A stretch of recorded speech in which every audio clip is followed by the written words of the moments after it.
Yes, people, welcome back to another episode on That Gunners Talk. And we're back here after Arsenal pick up a massive 3-1 win at the G-Tech Stadium to beat Brentford with a massive performance. To be honest, I think another great performance would be missing Bukayo Saka, to be honest. And KP, there's a lot to touch on, a lot to talk about this game. Talk about Nwaneri, Jesus, 6 goals in 4 games. No, Martin Odegaard, brilliant second half. Thomas Partey rolling back the years. A lot of people I see talking about 350k, giving what he wants for a 1-year extension. That's not me. But I've seen a lot going around on the internet. But like I said, people, we're going live from KP's account. If you're joining from Cape House Pausa, hit the like button, hit the subscribe button, get KP to 1,000 subscribers. And if you're coming from Gunner Street and you're showing love from Gunner Street channel, hit the like button, hit the subscribe from Gunner Street. We'll be showing love to KP today. We're here to talk massively about Arsenal. First of all, going into the game, KP, we talked yesterday about the lineup and a lot of the different lineups we thought about, particularly in having Nwaneri and Odegaard playing in the same lineup the first time we've seen it and Nwaneri's first start. I think that's the biggest talking point of this game. For me, give me your thoughts about the lineup because I was really impressed with the lineup. But give overall, before we touch on anything, talk to me about the lineup and how we approach this game today against Brentford. Yeah, like the lineup was sweet, man. When I saw it, like it was surprising. Not surprising. Like a lot of changes, like Declan Rice on the bench, Party coming in, Ranieri playing on the right wing.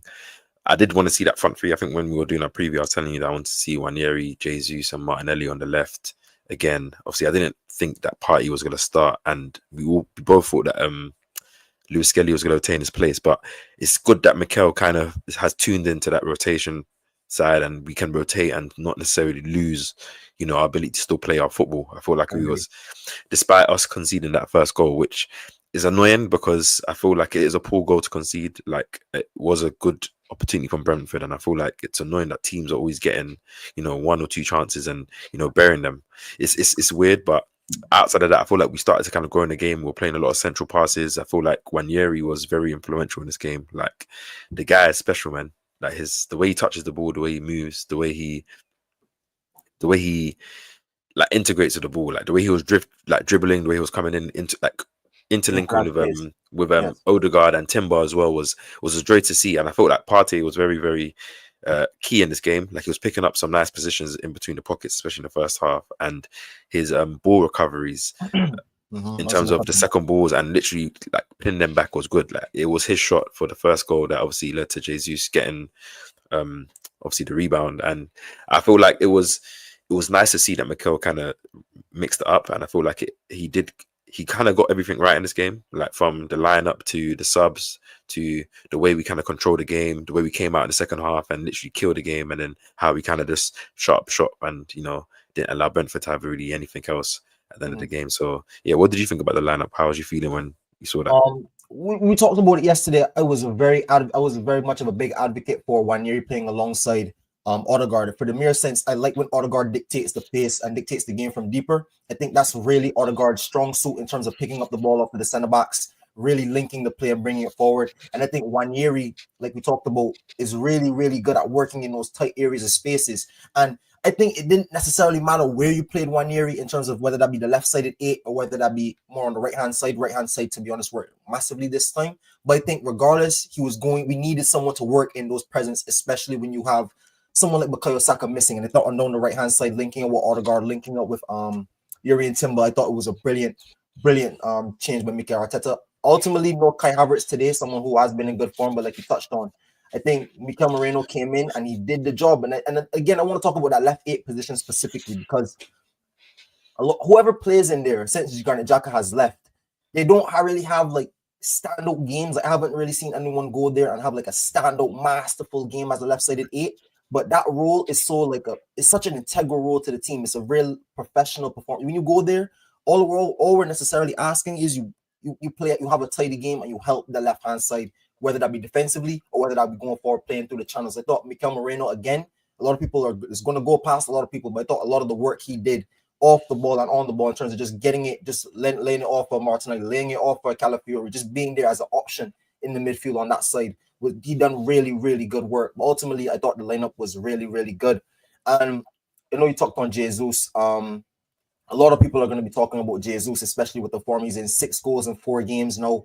He's now going to be up there as one of our highest scorers. No Havertz today. Jesus still getting the job done. And we talked, like I said, about him coming out of the squad against Ipswich, pulled off early compared to others, and we thought he should have been. I thought he should have stayed on because I don't think anything he did in that game suited him being dragged off or him losing his place at all as the starting nine.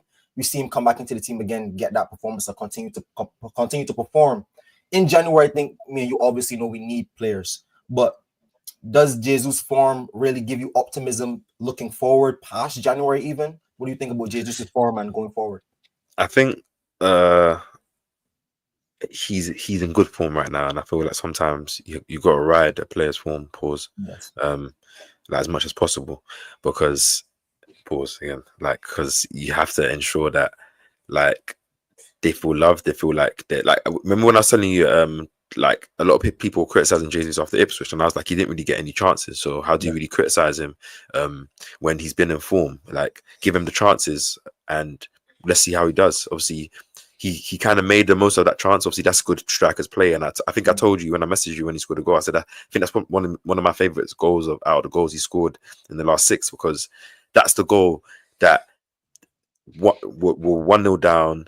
It's not really it's a half chance, and you make it a chance that you're gonna score. Like, you put your head there, like you could have got your head booted off, you could have, and I love that goal. And it shows the kind of form that he's in. It shows the kind of player that he is in it, that hunger, that drive. And I feel like despite whether we sign a striker, whether we sign an attacker, and I feel like we definitely will and we definitely have to, don't get me wrong.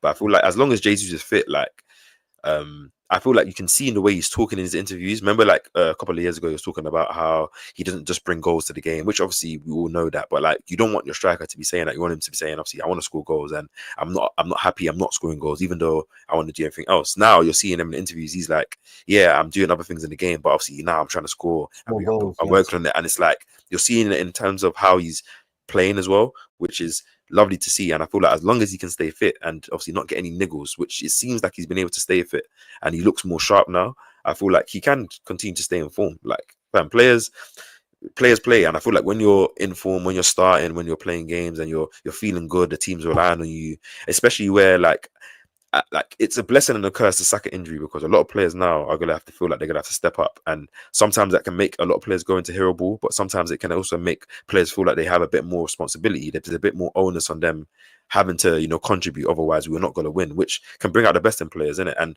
I think someone said at the beginning of the broadcasting in the game about Jesus, has he ever really met his full potential in his career yet? Like, has he actually really met like what he actually can be? And it's like, you never know, innit? Like, obviously, if he's put these injuries behind him, and players can sometimes, just it takes a long time to kind of get out that, you recover from an injury, you get little knocks, come back. But he seems like he's there, innit? So despite whoever else we sign, I feel like as long as he kind of plays and he's consistent, I feel like he always contribute, whether it's assist or goal, and some good performances. So a long may it continue. Obviously, I like Jesus. I'm pretty sure you love Jesus as well. So happy that he scored. Obviously, same thing with Martinelli, and I feel like he's starting to get amongst the goals again in games, despite obviously some up and down performances. We'll be honest with it, but I feel like ultimately it's about What would you make of Martinelli's overall performance today on a personal level? He got his goal ultimately, but I honestly think there could have been some moments where he could have been a little bit better in terms of his one-on-one ability. He could have been a little bit more direct. I mean, I saw sometimes he was making that run. He was trying to get onto the end of the long ball. I saw he was going long a few times this game. And I do want to touch on that once I digress from this Martinelli point. He was taking shots. He was looking to try to take shots, looking to try to add that to his game today.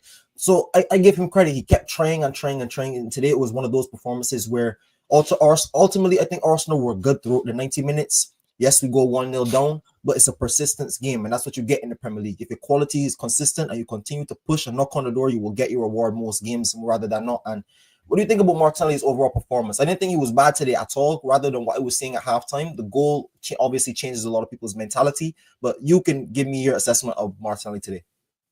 I think the main criticism I have on Martinelli is that I need him to, every time he gets the ball and he's in a position to attack or make something happen, I need him to have more of the impotence that I need to make something happen instead of it being more passive. I don't mind if, like, I think there was a moment in the first half he tried to take on the fullback down the line, and obviously the guy shepherded him out. That's gonna happen. Yeah. You're a winger, like you're not always gonna beat a man in every single moment. But I want to see every time you get the ball for you to want to do that. Like his decision making has to be a bit more better in terms of just both the passes he makes, when he does shoot, which obviously that strike that he scored of his goal was a good goal. It's a very good strike as well. Like it's not an easy finish, but also when he does get the ball in those areas to like take just take a bit more impotence. Like let me take a long shot, let me cut in and shoot, let me a bit more of that. And I think his decision making needs to be a bit more where you feel like he knows what he's doing before he gets the ball. I think that's Yeah. what we want to see. But I don't feel like he plays bad. That's why I feel like when he does get a goal, I feel like it's not like where he wasn't involved in the game, where he wasn't an effective part in the game. That's my thing. But I just want more from him, like because I expect more from him, and I've seen that he can bring more. I think that's what's most disappointing about this like Martinelli run is that that he can bring more. But I feel like at the end of the day, there's no Saka, so it's like it's Martinelli, it's Jesus, it's Sterling when he comes back, it's Havertz, it's Trossard, it's whoever we sign. Like everyone's got to stand up now. So if there's any a time that Martinelli from 2022, 23 can come out, it's gonna be now because he knows that he has to. And I feel like even more than ever, I'm gonna back him because I want us to win this league, innit? So every single player single player in this team is gonna contribute for us winning this league. So for me, I'll criticize players when I need to criticize them, but especially where I feel like we're chasing, I need these players to feel loved because we've seen the same thing with Jesus. Before this run, he was criticized. I feel like he was playing well, and now that you're seeing that he's getting the goals, you're seeing a different side of him. It just comes with most players, isn't it? The same thing with Trossard. I know Trossard's gonna have his time where he's gonna get back in the goals, and you're gonna see him affect. So it's just give them support what they need, innit? Because at the end of the day, they're gonna play, and we need these players to play well so that they can win us a league and we can celebrate it. That's my mentality to it. So yeah, 100%. I agree with you, KP. I agreed on a lot of what you said about Martinelli. I thought Martinelli overall, his performance, I could ask for a little bit more, but that's what I could say that for a lot of players ultimately. But to be honest, Martinelli, he didn't do bad. Again, he worked hard. He made runs through the channels, and that's what I overall want to talk about in this Arsenal performance. We talked a lot, KP, about playing a risky pass, and I think we saw that a lot more today. Just not even. I don't want to say we just said threw caution to the wind, but we wanted to take. It felt like we took the game by the scruff of the neck more. I thought Odegaard, even though people were saying we needed a bit more from him, I think yes, but ultimately I think Odegaard was working really well. I thought Odegaard played really good today. Thought we one of my man of the matches. He played one ball in behind for Martinelli when he ran with outside of the foot. That was beautifully well weighted and played. I thought Odegaard had a good performance. Same thing with Nwaneri. I thought Nwaneri was a difference maker, especially in that first half. We go 1-0 down. It's getting a little bit tense. Nwaneri drop of the shoulder, beats two man, takes the ball down. Like that ability from Nwaneri is what I've been talking about from the start of the season till now. Something that we need to continue to keep honing in a young player, but continue to keep feeding because that quality and that energy and that overall that youthful enthusiasm.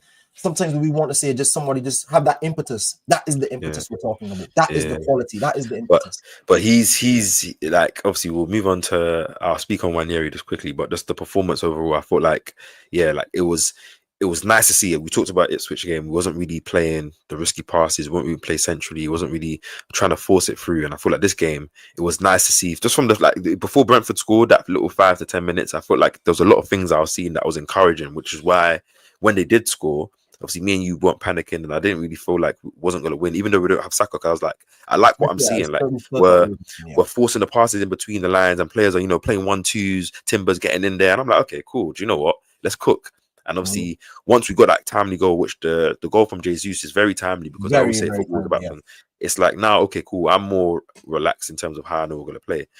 Moving on to Nwaneri now, I think he hasn't even showed anyone how good this guy is. Like one thing I was forget even just how like technical he is, his touches and stuff. I think the main thing that impressed me today about him is that every single decision he made, where in terms of when he was going to pass, who he was going to pass to, how he passed.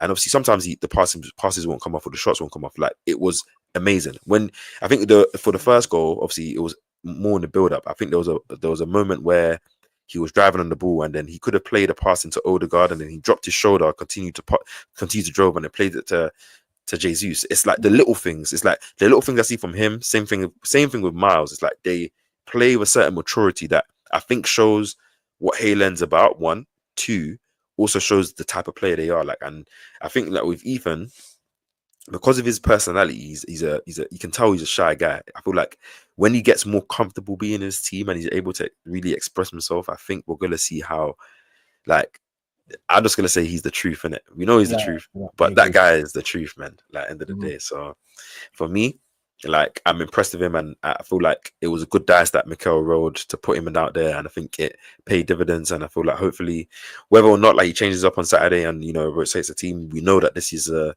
option that he can use, and he will probably be more confident in using as well moving forward in that. So yeah, man, like Yeah. it, And that's the best thing you can have in this moment, because we see because Saka go down, we're definitely going to need rotation during this risky period, during this tense period where we have a lot of games to play. Again, like I said, 12 games undefeated now in all competitions since I think the Chelsea game is when that run started. KP, yes, that's no, I think, yes, 12 games undefeated, but that's 7 away games, I think, without a clean sheet. Again, today, one shot, one goal, which is very unlucky. We've seen that be the case again today. We saw that against Fulham. We saw that against other opposition. I think same thing against Palace, even in the cup. Is there anything that concerns you about, that defensive work? Because for me, I just lost KP here, but for me, I'm not too worried about us defensively, because when you watch the entirety of the game, I think the way we dominate possession, the way we dominate opposition territory, I don't think too much about the defensive aspect, especially when Brentford are null and void in the game. I thought Saliba was brilliant again today. The way he was composed on the ball, winning his headers, winning his duels. Same thing with Gabriel. Timber even as well. When Saliba stepped out, I thought Timber was really, really, really, really well. Did really, really well. I just touched on the AKP. 7 games without a clean sheet away from home. Is there anything that concerns you defensively about this Arsenal? Because all it could take, like I said, yes, we came back on one today, but one goal goes in. Sometimes you might not score. And we've seen that sometimes happen this season. Does that concern you? no. The reason why it don't concern me is because I'm looking at the stats now. 5 shots from Brentford, 0.29 xg. First half they had 4 shots. Second half they had 1 shot. Goes to show you, yep. But what do you don't?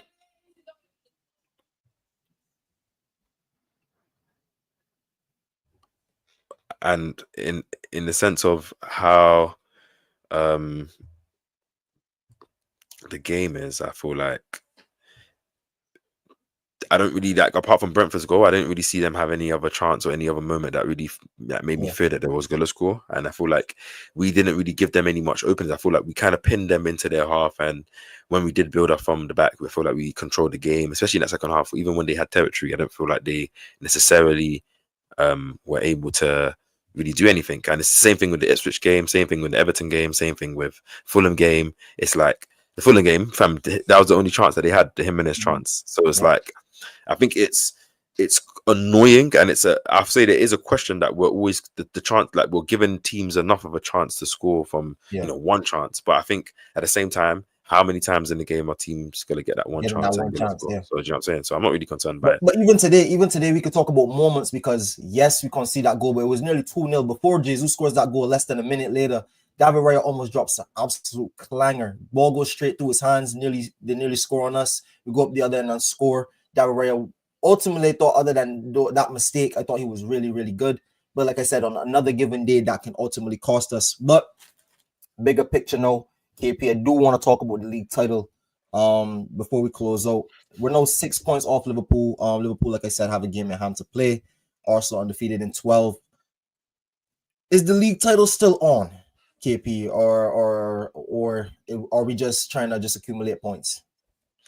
The league title is 100% on, bro. Like, it's one, the title's not decided. Well, I can't say the title's not decided in January or December, but where Liverpool don't have a sufficient lead where you can say, like, if they win X amount of games, then the title's done. I feel like it's more than on for us. I think the main thing for us is, to pick up the wins, and especially in the games that we expect us to win, even if it's tough away grounds, which I feel like we have the capability of doing, which starts from that defensive solidity and shutting up shop and just being a professional team that has to control games. I think our main flex, and I feel like it will come into pass where in this running, is the ability to control games, both when we're on the ball and teams not having the ability to really make chances or really play their game. And I think that will be our strength when we're playing games where we need to defend the lead or we need to we're playing difficult away games. So I feel like the league is on, man, and I'm still confident that we can win the league. I still feel like Liverpool will have a slip up or two. So let's see. What about you? agree You with feel like the title's still on, or would you No, feel? I don't. I definitely still think the title's on. Obviously, we always. I think that's always a question you need to say after any performance, because some people will say, "Oh, you didn't put 3 or 4 past Ipswich. That doesn't show title quality." That's not what I think, obviously. But I do want to pose that question because this game is another game and another example of, I think, of the quality of what Arsenal can show when they have a chance to open up teams. When Arsenal put teams to the bro, Arsenal are literally one of the best teams in this league. And if it isn't for some decisions or some things going against us early in this season, we're probably right there. We're right there with Liverpool. We're right there. And it's no, we're going in a moment of the season where I think you win a game at all costs. I think for right now, steady the ship. Not even steady the ship. We're still playing good football, I think. Right now, just get the results on the board. Because the longer you stay with Liverpool, and I will continue to say this, the longer Arsenal stay with Liverpool, Liverpool will feel the pressure. And that's all. I think we just need to continue, keep putting that pressure, keep putting the points on the board, and leave it in the chance of the chasers. We've been the leaders before. We know what happens when you have to stay at the top and you have to win and win and win and win, and what that pressure could build, not only for players, but for the manager, but for the fan base. And I think if Arsenal just continue to stay there, continue to keep this level up, if we sign someone in January, which is crucial, I think we definitely need to at least bring in an attacker. We bring in an attacker, I think we're right there. We're right there, KP. Yeah, man. That's just it, man. Like I think, like it's nice to see that now we're starting to put like a few runs together, a few wins, and this game was encouraging on multiple levels in terms of how we played and how like the team looked. I think like especially how like Partey and Marino looked in the midfield, Odegaard dropping deeper, kind of dictating things, Saliba and Gabriel, continuously shutting up shop. It was nice to see Calafiori in there as well. Absolutely. Obviously a few shaky moments, but obviously ultimately he's grown into the game and us being able to rotate, both Lewis Skelly and him in different games. Trossard coming on as well. I do want to ask about that. I do want to ask two questions. What really one? Long term, not necessarily long term, but who would be your starting left back going forward? With this lineup. I feel like because we have a game, I think at least in January, I checked our schedule. We have a game every 3 days or every 4 days. I feel like, especially with given Lewis Skelly's age, given Calafiori's injury history, I think Mikel just needs to kind of rotate the team around however much. Like on Saturday, if Martinelli somehow is on the bench and Trossard starts or something, or some iteration. But obviously Havertz is got this illness, but like just kind of keep the team fresh as well. Obviously Timber can't play this next game because apparently he got a yellow card, so we're probably gonna have to see probably Party right back. Like no one can be complaining about it, obviously circumstances in it, but that probably means that we'll probably see Rice, Marino, Odegaard midfield on Saturday, which might be interesting as well again. So it's just one of those. Like I think I love what Lewis Skelly's doing. So for me, he has the shirt, but I was surprised Calafiori started today, but I'm also encouraged and I like it. I don't think he did anything wrong in his performance today. So we just got to move on to Brighton, try to collect the 3 points there, and it's interesting now that we play before Liverpool before they play on Sunday. Obviously, they're playing Man United, where we probably expect what's going to happen, but we probably expect them to we can move and win 3 points, games in hand and stuff. But like we can move in 3 points, and Man United got something at Anfield before. Man United, even in their poor era, they've gotten a 0-0 draw, and a 0-0 draw and we win. I think that takes us to what, 4 points? It'll be 4 points with obviously like the one game in hand, and obviously it's changing everything, isn't it? And you have to remember, we still have to play them. They still got to play City, so it's like.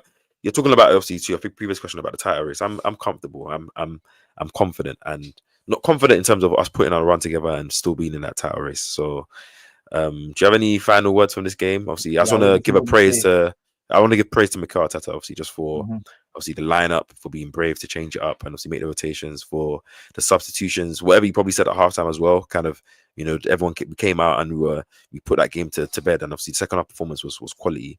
And also, obviously, the substitutions, obviously bringing on, taking off Nwaneri, protecting him. Obviously, potentially, maybe he might have earned a starting spot on Saturday. Taking off Calafiori as well, not allowing him to pick up any other knocks, and obviously giving Rice some minutes. Obviously, taking off Odegaard, putting on Zinchenko, putting on Jorginho, just to manage the game. I got to give him credit as well. So Mm. What do you have to say? For me, final thoughts. Just to even give my player of the match, I think that would be the last thing I want to end on. I'd say it'd have to be Thomas Partey. I thought overall, if we're talking about overall 90-minute performance, I think Thomas Partey was absolutely brilliant. Won the ball back in great areas, transitioned us really, really well, brought the ball out of the defense from the midfield, the deep midfield, all the way up to the attack, really, really well. Got the shot for the first goal, took a bit of inspiration that the game needed. And ultimately, if another player I give credit to is Gabriel Jesus. Gabriel Jesus continue to keep your form, continue to keep scoring, buddy, because this fan base will get behind you. All this. Listen, I think everyone loves Gabriel Jesus in the fan base. It's really just his injury record and his goal scoring record for the Arsenal that just needed to improve. If he can improve both of those things, I promise you, Gabriel Jesus might have a home here looking forward next season. And that's a big question for Arteta going forward if Jesus could really stay down and win that shirt. Yeah, like I would give it to good shot, man. Partey, Nwaneri or Jesus. I'll give it to Jesus. I think like either way, I would keep Jesus anyways because I feel like he's a useful player. He's one of the senior players as well, and he can play multiple positions. And as long as he can stay fit, I think he's a good player. I just think we should still ultimately sign, a player like Isak to start, and have these other players in the squad that will be needed to rotate around. So, yeah, unluckily for us not getting our prediction, obviously the 3-0, but so nearly. we got the 3 points, and that's all that matters. So hopefully, I think the main thing I just want to say at the end, like, I think Arsenal fans need to just use this opportunity, the fact that we are the ones that are hunting down, to really galvanize behind the team, innit? Like, I know we obviously all want to win, and we're obviously upset by not being in a position ultimately that's more stronger, but ultimately we want to rile our team up to get to where we want them to be. So we got to kind of we got to kind of have our part in that as well. That comes with kind of having a bit of not blind faith, but a bit of hopium, a bit of trying to cheering your team on, because that little extra boost is enough to kind of what I'm saying. So let's move on to Brighton. Hopefully Brighton, we kind of put them away. Won't be an easy game, but I feel like will be another game that will be suited for how we want to play, because they will want to come out as well, and hopefully we get the 3 points and put that pressure onto Liverpool on Sunday. Yes, people. Well, that is another episode of That Gunners Talk, ladies and gentlemen. If you've enjoyed, don't forget to hit the like button, hit the subscribe button, subscribe to Kate Hasposa. He's on the road to 1,000 subscribers. Yep. So if you're here showing love and showing support, hit the subscribe button. You had anything to say, KP, just now? Hey, hit subscribe to Gunner Street. Obviously, the link will be in the description of this video. You already know. Subscribe to Steph's channel. He's on the road to 2K. Lovely Arsenal content on there. And obviously, you see him as a regular on this channel. So you'll see us again for another collab. So yeah, 3 points for Arsenal. And we'll catch you guys in the next video. Peace. Peace, people. Peace.